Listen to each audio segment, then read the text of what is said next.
শুরুতেই জানিয়ে দেব, জনগণের রাজনৈতিক অধিকার প্রতিষ্ঠার একমাত্র পথ নির্বাচন, বললেন তারেক রহমান।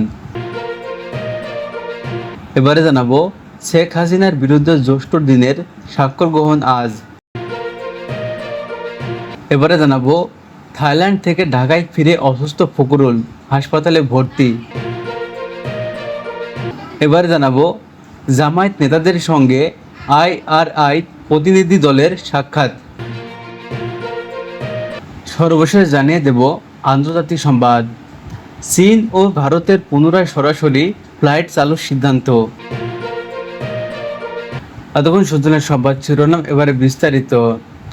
বিএনপির ভারপ্রাপ্ত চেয়ারম্যান তারেক রহমান বলেছেন, জনগণের রাজনৈতিক অধিকার প্রতিষ্ঠার একমাত্র পথ হলো নির্বাচন। মঙ্গলবার 19 আগস্ট জাতীয়বাদী স্বেচ্ছাসেবক দলের প্রতিষ্ঠা বার্ষিকী উপলক্ষে রাজধানীর চীন মৈত্র সম্মেলন কেন্দ্রে আলোচনা সভায় ভার্চুয়ালি যুক্ত হয়ে বক্তৃতা করেন তিনি। তারেক রহমান বলেন, ইতিহাসের নয়শতম ফ্যাসিস্ট শক্তির পতনের পর ফ্যাসিবাদ বিরোধী গণতান্ত্রিক শক্তির অহেতুক বিতর্ক জড়ানো শহীদদের আত্মত্যাগ অসম্মান করা শামিল। তিনি বলেন, প্রতিশোধ প্রতিহিংসার রাজনীতিবিদ দিয়ে সুষ্ঠু পরিকল্পনা বাস্তবায়নের মাধ্যমে প্রচলিত রাজনৈতিক ধারার গুণগত পরিবর্তন আনতে হবে। বিএনপির ভারপ্রাপ্ত চেয়ারম্যান বলেন, বিএনপির আগামী দিনের রাজনীতি হবে মানুষের জনজীবন উন্নতির রাজনীতি। দেশ বিদেশ কর্মসংস্থান তৈরি এবং নিরাপদ কর্মসংস্থান নিশ্চিত করাই হবে দলীয় অঙ্গীকার। ফেব্রুয়ারি জাতীয় নির্বাচন ঘোষণা প্রসঙ্গে তিনি বলেন, 1.5 দশকের অপেক্ষায় অবসান ঘটবে জনগণের। মানুষ নিজের ভোট নিজেই দিয়ে পছন্দের প্রার্থী বেছে নেবে, এটাই এখন সবার প্রত্যাশা। তারেক রহমান বলেন, বিভিন্ন রাজনৈতিক দলের বক্তব্য গণতান্ত্রিক জনগণের মনে নানা প্রশ্নের জন্ম দিয়েছে। ফ্যাসিবাদ বিরোধী শক্তির মধ্যে ঐক্য তৈরি হলে পতিত ফ্যাসিবাদ ফিরে আসা সহজ হবে, তাই সব পক্ষে সতর্ক থাকতে হবে।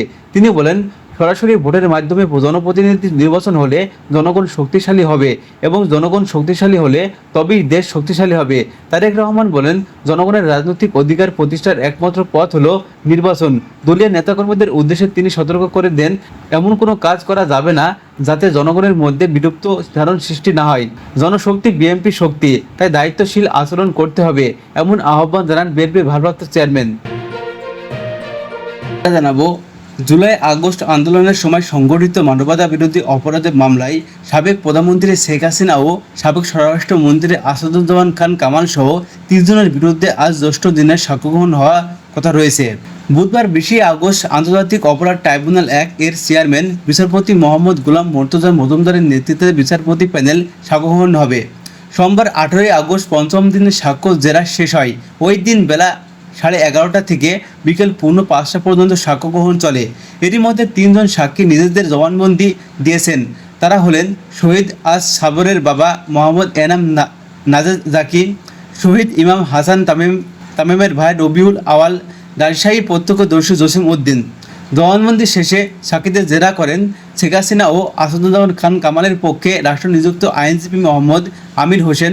প্রসিকিউশনের পক্ষে শুনানি করেন প্রসিকিউটর মিজানুর ইসলাম, প্রসিকিউটর গাজী MH তামিম।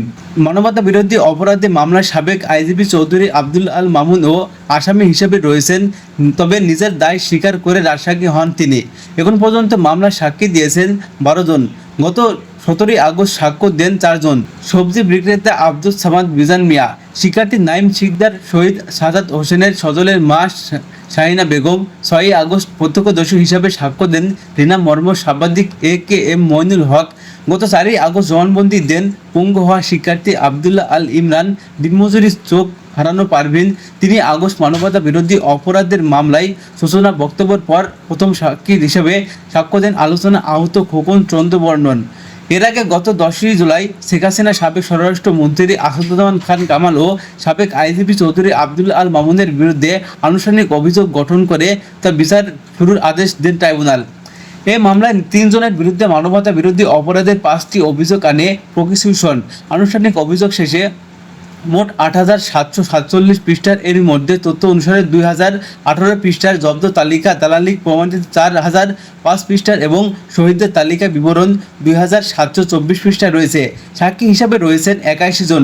গত 12 মে চিফ প্রসিকিউটরের কাছে অভিযোগের তদন্ত প্রতিবেদন জমা দেন ট্রাইব্যুনাল তদন্ত সংস্থার কর্মকর্তা। এবারে জানাবো, থাইল্যান্ড চোখের চিকিৎসা শেষে দেশে ফিরে আবারও অসুস্থ হয়ে পড়েছেন বিএনপির মহাসচিব মির্জা ফখরুল ইসলাম আলমগীর। বর্তমানে তিনি ইউনাইটেড হাসপাতালে ভর্তি রয়েছেন। মঙ্গলবার 19 আগস্ট দিবাগত রাতের সময় সংবাদকে এ তথ্য নিশ্চিত করেছেন বিএনপি চেয়ারপারসনের প্রেস উইং সদস্য শাহরুল কবির খান।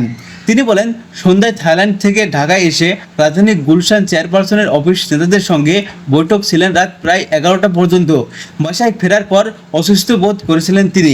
বিষয়টি জানার পর বিএনপি স্থায়ী কমিটির সদস্য অধ্যাপক ডাক্তার AZM জাহিদ হোসেন ওনাকে ইউনাইটেড হাসপাতালে নিয়ে যান। শাহরুল কবির আরও বলেন, রাত 1টায় অধ্যাপক ডাক্তার UNA মোমিনুজ্জামানের অধীনে ওনাকে ভর্তি করা হয়েছে। পর্যবেক্ষক রয়েছে। রাত 2টা 20 জাহিদ হোসেন জানিয়েছেন এখন ভালো আছেন। গত 13ই আগস্ট চোখের চিকিৎসার জন্য স্ত্রী থাইল্যান্ড রাজধানী ব্যাংককে যান বিএনপি মহাসচিব মির্জা ফখরুল ইসলাম আলমগীর। চিকিৎসা শেষে 6 দিন পর দেশে ফিরেন তারা। জামায়াতে ইসলামী নেতাদের সঙ্গে যুক্তরাষ্ট্র ভিত্তিক ইন্টারন্যাশনাল রিপাবলিকান ইনস্টিটিউটের IRI 3 সদস্যের একটি প্রতিনিধি দল সাক্ষাৎ করেছে। মঙ্গলবার 19 আগস্ট রাতে বাংলাদেশ জামায়াত ইসলামী কেন্দ্রীয় কার্যালয়ে সাক্ষাৎ অনুষ্ঠিত হয়। IRI প্রতিনিধি দলের ছিলেন সংস্থাটির এশিয়া প্যাসিফিক অঞ্চলে পরিচালক মি স্টেফেন সিমা, উপপরিচালক মি Matthew Kutner, senior programme manager মি আমিভাত ঘোষ। জামায়াত নেতাদের মধ্যে উপস্থিত ছিলেন সংগঠনের নায়েবি আমির সাবেক MP ডাক্তার সৈয়দ আবদুল্লাহ মোহাম্মদ তাহের, সরকারি secretary general Maulana ATM Masum ও কেন্দ্রীয় কর্মপরিষদ সদস্য অ্যাডভোকেট জসিমউদ্দিন সরকার। বৈঠকে তারা 2024-এর গণ অভ্যুত্থান পরবর্তী বাংলাদেশ সার্বিক পরিস্থিতি, বিশেষ করে বিচার কার্যক্রম, রাষ্ট্রীয় সংস্কার এবং অবাধ সুষ্ঠু অংশগ্রহণমূলক নির্বাচনের অনুষ্ঠানের অগ্রগতি বিষয়ক বিশদ আলোচনা করেন। সর্বশেষ জানিয়ে দেব আন্তর্জাতিক সংবাদ। ভারত চীনের শীর্ষ কর্মকর্তাদের সম্মিলিত দুই দেশের মধ্যে পুনরায় সরাসরি ফ্লাইট চালু এবং বিনিয়োগ ও বাণিজ্য বৃদ্ধির সিদ্ধান্ত হয়েছে। চীনের পররাষ্ট্র মন্ত্রী অং ইয়োর নয়াদিল্লি সফরের পর কর্মকর্তারা দুই দেশের মধ্যে সরাসরি ফ্লাইট চালুর বিষয়টি নিশ্চিত করেন। বুধবার 20 আগস্ট বার্তা সংস্থা রয়টার্স এই খবর জানিয়েছে। ভারতের পররাষ্ট্র মন্ত্রণালয় এক বিবৃতিতে জানায়, উভয় পক্ষ যত তাড়াতাড়ি সম্ভব চীনের মূল ভূখণ্ড এবং ভারতের মধ্যে সরাসরি বিমান যোগাযোগ পুনরায় চালু করতে এবং একটি আপডেট বিমান পরিষেবা চুক্তি চূড়ান্ত সম্মিলিত হয়েছে। তারা উভয় ক্ষেত্রে পর্যটক, ব্যবসা, মিডিয়া এবং অন্যান্য দর্শনার্থীদের ভিসা প্রদানের সুবিধার্থে সম্মিলিত হয়েছে। ডুকলাম সংকটের পর দুই দেশের বিমান চলাচল স্থগিত করা হয়েছিল এবং কোভিড-19 মহামারীর কারণে তা বিলুপ্ত করা হয়েছিল। 2017 সালে ভারত ও চীনের মধ্যে সংগঠিত একটি সীমান্ত বিরোধ হল ডুকলাম সংকট।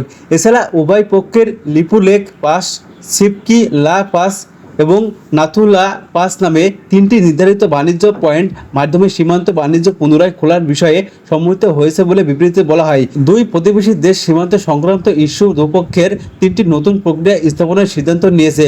পররাষ্ট্র মন্ত্রণালয় জানান, সীমান্ত ব্যবস্থাপনা এবং উত্তরতা হ্রাসের জন্য আলোচনা শুরু করার জন্য বিদ্যমান কূটনৈতিক এবং সামরিক চ্যানেল ব্যবহার করবে চীন ও ভারত।